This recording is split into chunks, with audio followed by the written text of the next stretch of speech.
কুমোর পাড়ার গরুর গাড়ি, বোঝাই করা কলসি হাঁড়ি, গাড়ি চালায় বংশী বদন, সঙ্গে যে যায় ভাগ্নে মদন।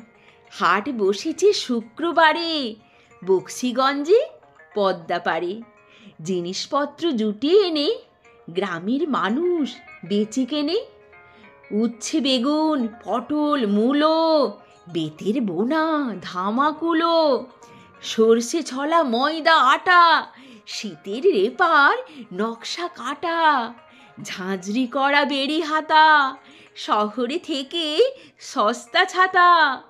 কলসি ভরা এখো গুড়ে মাছি যত বেড়াই উড়ে।